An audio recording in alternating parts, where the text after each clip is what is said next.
Hey friends, on today's quick video, I'm going to show you how to connect this Apple Magic Mouse to your MacBook. Super easy, let's jump into it. Now the first thing we need to do is obviously turn the mouse on and into Bluetooth mode. There is a little button down here at the bottom next to the little optic.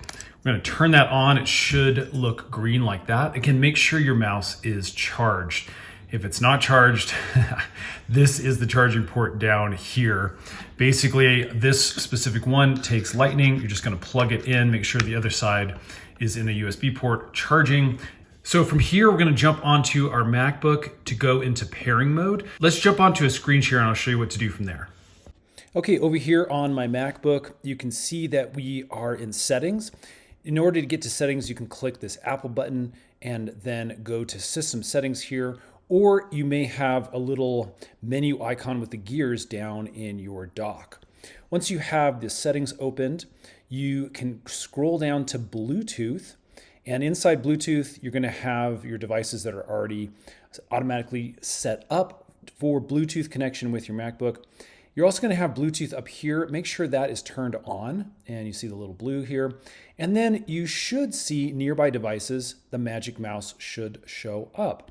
So I'm going to go ahead and hover over mine since it is showing up, and we're going to click connect. Now that can take just a couple of seconds, and then you will see it up here in the connected devices. And as you can see, we now have a battery percentage. That's again one of the bummer things about these Magic Mouse. They do not have a good light indicator on the device itself. You kind of have to look at the software.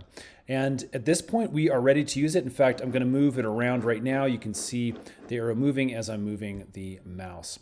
You can always come over here and click the disconnect button if you'd like to do that. Otherwise, as soon as you turn things off, it'll automatically disconnect and then reconnect when Bluetooth again is enabled and that green button is turned on your mouse each time you open your laptop.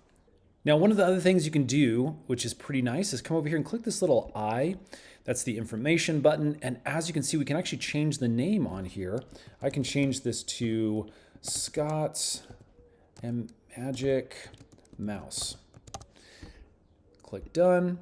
And as you can see now, it's renamed. The other thing I like to do is click on mouse settings. This is going to bring us down here in the settings, and we can actually set up specific gestures and actually check on the tracking speed. I like mine a little faster, so I'm going to move this over here.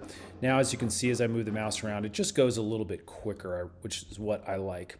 So again, you have some options here to play around with and really dial in the things that feel best for you. That's it, friends. I hope that has helped. If it has, hit that thumbs up button. Stay tuned and make a bunch of these Apple tutorial videos to help make your life just a little bit easier. Subscribe, and we will see you again on the next one.